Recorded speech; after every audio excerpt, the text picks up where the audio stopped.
Hello and welcome to one of the most demanding races in motorsport, the 2019 Tuareg Rally.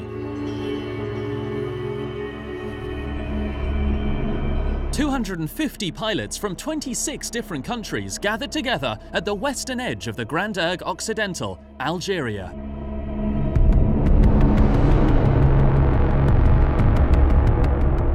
The desert river of Saura defines the natural border between the Grand Erg Occidental and the mountains of Jebel Bouron.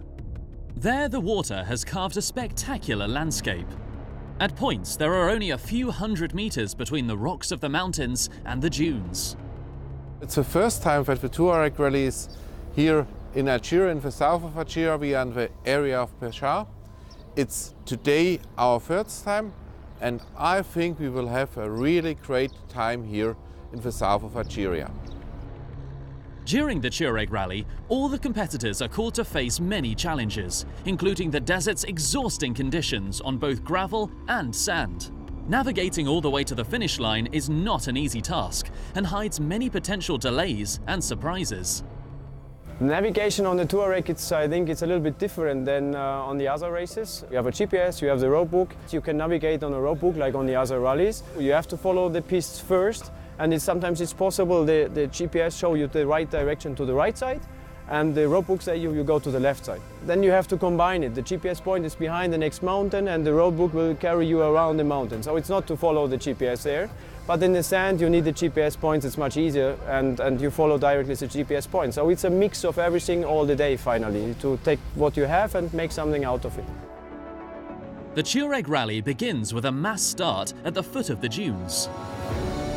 First, the cars, trucks, SSVs and quads, then the 100 motorbikes are set on the starting line in the middle of the Algerian desert, where the varied landscapes and demanding navigation test the participants' skills. At the end of the day, the competitors have the option to choose if they'll continue into the pro categories or step back into expert.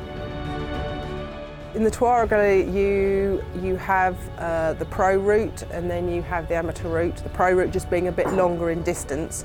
But I think this year there might be less rocks than Morocco, but you're going to get a lot more dunes and big dunes. So I think for those that is out here for the first time, it's going to be quite a shock to the system. There'll be some tired men at the end of the day. The 7-kilometre prologue determined the starting order of the first leg.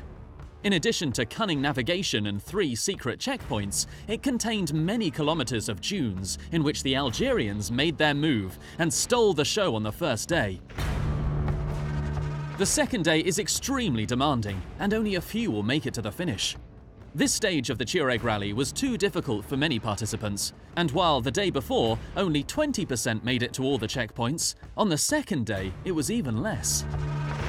For this reason, all the drivers need support, and this is crucial if they want to remain in the race. We are Memotours Tours from Holland, and we support motor riders in the Tuareg Rally. We have different countries in our team.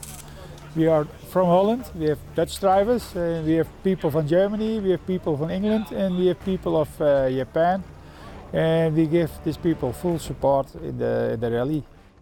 After the second stage, the camp moved from Tahit to Beni Abez, a desert town on the edge of the Grand Erg Occidental. Once again, a varied track with piste, off-road and dunes await the participants. The real challenge is still ahead, and the support teams and mechanics have a lot of things to do, so everything has to be ready to face any problems encountered. The service team must support the crew to reach the end of the race. It's very important that we take care about the car every afternoon when the car arrives. The Tuareg Rally is not an easy race, and the drivers have to overcome problems and keep control of their emotions in order to finish the course.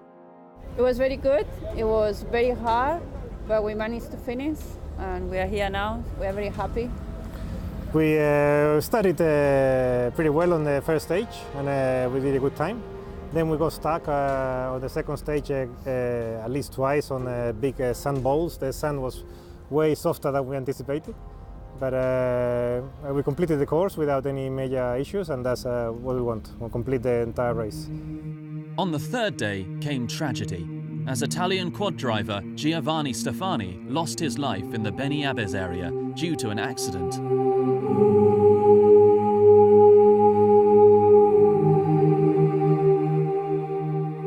It's an impressive feat to cross the desert without getting lost or facing a technical failure. The vehicles have their limits tested and must compete with extreme forces. That's the reason why they're specifically made for this kind of racing. The difficulty of this Tuareg Rally, I think it's more difficult in Algeria than it was in Morocco. We have more dunes, and dunes are very soft compared to Morocco. But anyway, it's better to ride in Algeria than in Morocco because you have space enough and a lot of space to ride compared to Morocco.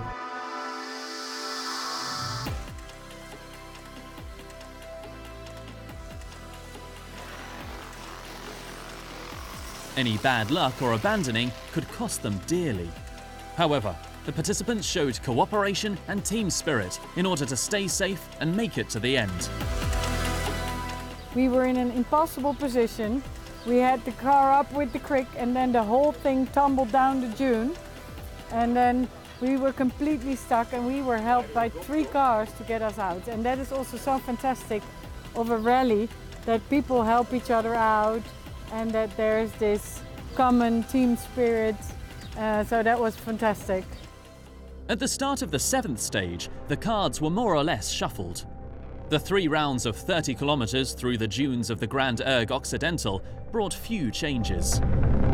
Victory in the motorbike pro class went to Arūnas Gelezinkas, despite the fact that his bike broke down 16 kilometers before the finish line.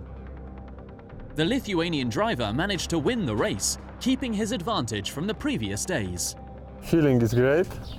This is only second rally win for me. First was Balkan Off-Road Rally and second Tuareg Rally, so I'm really happy. In the car pro class, victory went to the local Lofty Ben Mansour, who stood head and shoulders above the rest.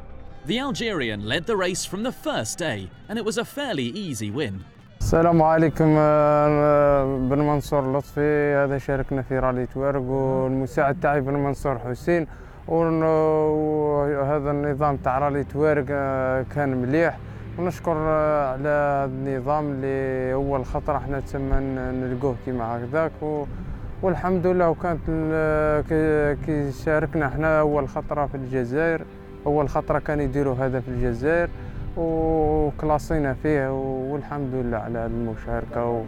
وهذا الرالي تسمى الثالث اللي رانا ندوه هنا في الجزائر، تسمى المحلي تاع الجزائر ماشي هذا، والتوارق أول خطرة نشاركوا فيه هذا. It was a highly successful event, which provided all participants a memorable experience.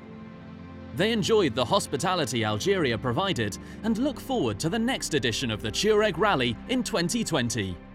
We have a real great rally with a lot of emotions. We have been here 7 days in Algeria, 7 days of competition. We had to have a hard rally. The next edition of the Tuareg Rally will be again in Algeria, because here we have got 2 options. One option, we are very welcome from the people, from the government in Algeria. Second option, which is very interesting, very important for the drivers, we have here so many possibilities to find new tracks. We can be each year on another place, new tracks. Here in Algeria you have got 100 different kinds of areas where you can drive, and I think that's a really, really good option for the next edition of a Tuareg Rally.